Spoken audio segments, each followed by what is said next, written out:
Daryt metalinę detalę. Nufilmuosim.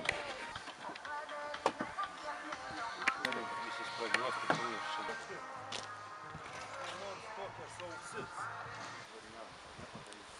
Ir tas čia jau vadinas damsas, ane, laivo, paruošta vieta, kur jam įstatyti. Nes damsas tai yra laivo pėda, kur ant kurios stiebas turėtų būti dugniai įtvirtina pas stiebas.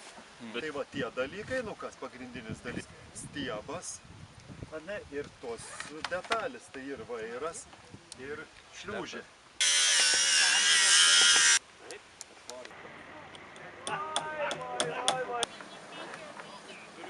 Bet toks pakabinimas visada toks, ar ne? Dabar žiūrėk.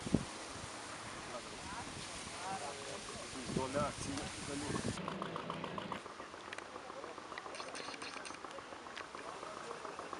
Šičia.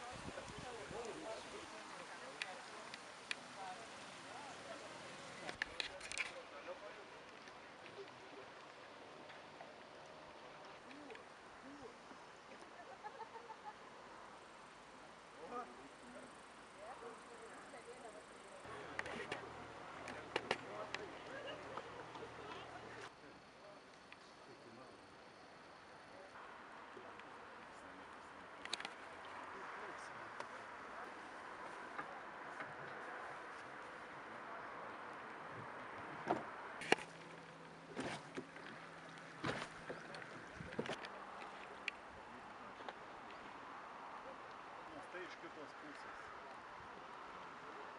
Nu. Labai plaukia. Tai labai gerai.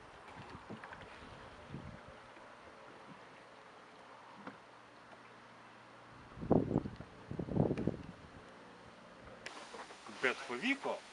Pavyko. Ja, pagal ilgį labai laivas turės būt porą metrų ilgesnis. Ir dugnas sunkesnis turėtų būti. Bet šiaip tai labai tokiai valčiai, tai padvelkia iš karto. Faktiškai nereikia irkluoti su vairalas, tai gali, taip, išsirituliuoti, nes nejuda. Bet man pasirodė vienoje vietoje išsivendavo.